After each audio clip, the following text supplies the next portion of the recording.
This is another side effect of social media, जहाँ पे लोगों को पूरा अटेंशन खुद पर चाहिए, कितने लाइक्स मिले, कितने व्यूज मिले, उसके ऊपर पूरी लाइफ डिपेंडेंट हो जाती।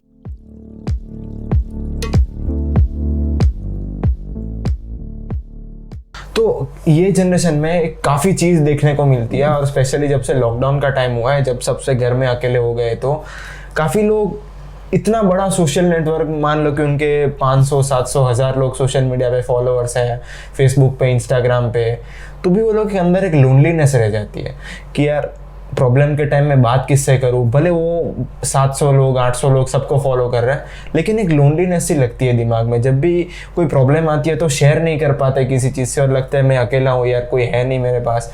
तो ये लोनलीनेस क्या होता है और कैसे इसको एनकाउंटर किया जा सकता है? इस सवाल का जवाब ढूंढने के लिए हमें थोड़ा अपनी लाइफ को 20-25 साल जैसा पीछे ले जाना पड़ेगा। ठीक है, जब ये मोबाइल और other social media things, apps वगैरह हमारे पास नहीं थे, तब क्या होता था, बच्चे कैसे बड़े होते थे?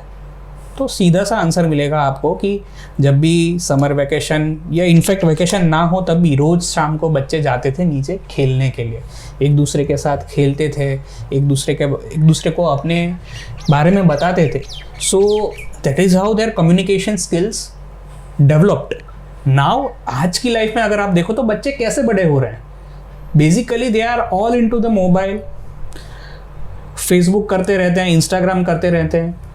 अब दूसरे बच्चों के साथ कम्युनिकेशन का, हाँ लॉकडाउन ऑब्वियसली 2 साल से है, बट उससे पहले भी अगर आप देखो तो ज़्यादातर बच्चे जो है वो मोबाइल्स और गैजेट्स के साथ बड़े हो रहे हैं। कितने बच्चे हैं आज के ज़माने में जिनमें आपने देखा कि वो नीचे जाकर दूसरे बच्चों के साथ खेल कर बड़े हो रहे हैं? जो बच्चा ये चीज़ कर रहा है, दूसरे बच्चों के साथ जाके खेल रहा है, उससे अपनी बातें शेयर कर रहा है, उसको कभी ये लोनलीनेस वाला प्रॉब्लम इनफैक्ट आया तो भी वो अपने आप को कभी ये महसूस नहीं करेगा कि मैं किसको बताऊं, क्योंकि उसके पास हमेशा लोग रहेंगे। बेसिकली वो बंदा रियल लाइफ में जी रहा है। मैं कहीं भी ये नहीं बोल रहा हूँ कि सोशल मीडिया में नहीं एक्टिव होना चाहिए, बट या एज आई से सोशल मीडिया और वो लाइफ जो है, डिजिटल लाइफ है, it's a part of real life. Your real life is not a part of social media, right? So real life में आप जितने लोगों से इंटरेक्ट करो, जितने लोगों से कम्युनिकेशन करो, ये सवाल उतने ही कम आएंगे। हमारे मम्मी पापा को कभी ये सवाल, इतने लॉकडाउन में भी वो आसानी से निकल गए। हाँ ऑब्वियसली उनको भी कुछ मेंटल हेल्थ इश्यू आए होंगे, बट कभी भी ये सवाल नहीं आया कि मैं किससे शेयर करूँ, क्योंकि उनके पास उनके अपने लोग हमेशा होते ही थे जिनके साथ जाके वो अपनी बातें शेयर कर सकते हैं। इश्यू आया वो जनरेशन को ज़्यादा जो ज़्यादातर अपनी लाइफ सोशल मीडिया में बिताती रही।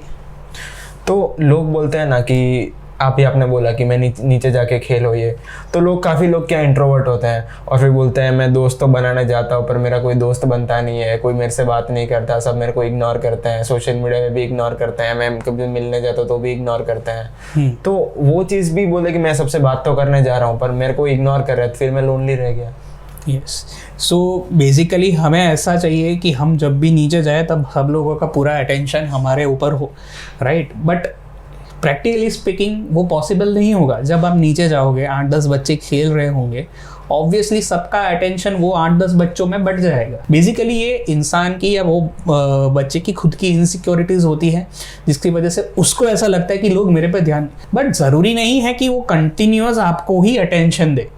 This is another side effect of social media, जहाँ पे लोगों को पूरा अटेंशन खुद पर चाहिए, कितने लाइक्स मिले, कितने व्यूज़ मिले, उसके ऊपर पूरी लाइफ डिपेंडेंट हो जाती है। तब जाके ऐसे इश्यूज और इनसिक्योरिटीज़ खड़ी हो जाती है कि भाई मेरे पर ध्यान नहीं दे रहे, मेरे से कोई बात नहीं कर रहा। सी, इंट्रोवर्ट होना वो एक इंसान की फितरत होती है। कुछ लोग एक्सट्रोवर्ट भी होते हैं, कुछ लोग मॉडरेट लेवल में आते हैं, जो ज़्यादा इंट्रोवर्ट भी नहीं है, ज़्यादा एक्सट्रोवर्ट भी नहीं है। तो वो इंसान का एक बेसिक नेचर है। Most of the people want to socialise and want to interact, right? तो अगर आप इंटरेक्ट करना चाहते हो, वैसे ही वो सामने वाला बंदा भी आपसे इंटरेक्ट करना ही चाहता ही है। जस्ट इट इज़ पॉसिबल कि वो शायद आपके इनिशिएटिव के लिए वेट कर रहा हो। सो अगर कोई इनिशिएटिव नहीं ले रहा है तो आप जाके इनिशिएटिव ले लो। So most of the cases में ऐसी दिक्कत नहीं आएगी if you are willing to socialize. Again, the same thing which I suggested in your last question.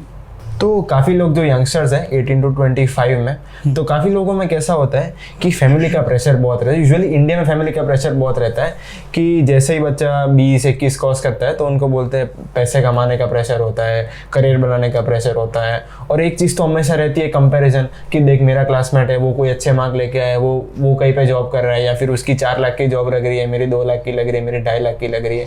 तो ये चीज़ एक बहुत बड़ा स्ट्रेस क्रिएट करता है यूजुअली यंगस्टर्स में कि यार ये कर पा रहा है, मैं अभी पैसे नहीं कमा रहा हूँ, घर से बोल रहे हैं पैसे कमाओ, सब मेरे दोस्त भी कमा रहे हैं, ये मेरा पीयर प्रेशर बढ़ रहा है, पूरा उसका दिमाग पूरा सैंडविच जैसा बन जाता है। ये टाइम में वो जिसको कैसे एनकाउंटर कर सकता है, करियर स्ट्रेस को वो कैसे कंपैरेटिवली ले सकता है और ग्रोथ भी कर सकता है। इंडिया की बस्ती है 1.3 बिलियन, राइट, और उतनी जॉब्स नहीं है unfortunately. So competition is going to be there, बराबर। और ease of business, okay, India में ईज ऑफ बिजनेस है, बट फिर भी बिजनेस ही भी एक कॉम्पिटिटिव फील्ड है। अगर आप कुछ बिजनेस स्टार्ट करते हो तो उसमें भी टाइम लगने वाला है। सो माई पॉइंट इज, आजकल के ज़माने में सिर्फ कुछ जानकारी या डिग्री होना इम्पॉर्टेंट नहीं है।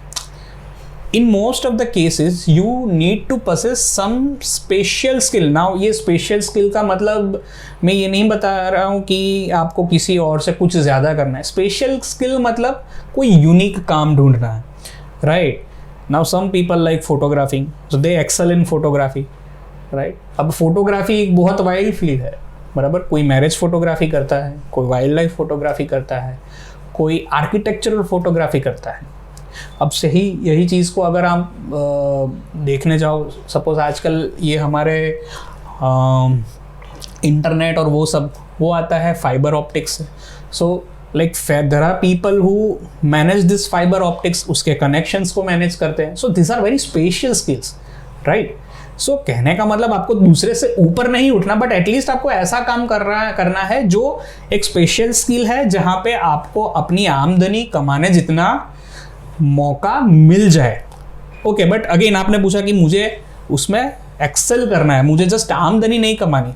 This one thing which we need to understand here, even if you are in job और you are in some business, you need to be patient. Success और एक्स्ट्रा ऑर्डिनरी कमाई जो है वो इमीडिएटली आपके हाथ में नहीं आने वाली, राइट। उसके लिए आपको वेट करना पड़ेगा, पेशेंस रखनी पड़ेगी, मेहनत करनी पड़ेगी। और मेहनत भी कैसी, एक दिशा में और सही तरीके में मेहनत करनी पड़ेगी, जो आप वो फील्ड में जाने के बाद ही समझ पाओगे कि यार ये मेरी मेहनत अब सही दिशा में जा रही। पहले से नहीं पता होता हमें कि हम जो रास्ते पे चल रहे हैं वो सही है या गलत।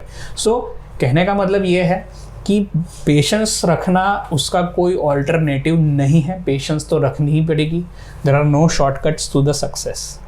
तो यूथ यूजुअली बोलते हैं कि मैं कब से कोशिश करे जा रहा हूँ, कुछ हो नहीं रहा है, ना मेरा पैसा कमा पा रहा हूँ, ना मेरा कुछ जो स्किल सीखने की ट्राई कर रहा हूँ वो स्किल जो मेरे को लेवल की चाहिए वो लेवल नहीं आ रहा है। ये जिससे एक दिमाग में फ्रस्ट्रेशन आ जाता है, उल्टा घर से प्रेशर होता है, कई बार पीयर प्रेशर होता है कि ये करना वो करना। तो ये चीज़ को कैसे वो एनकाउंटर कर सकते हैं?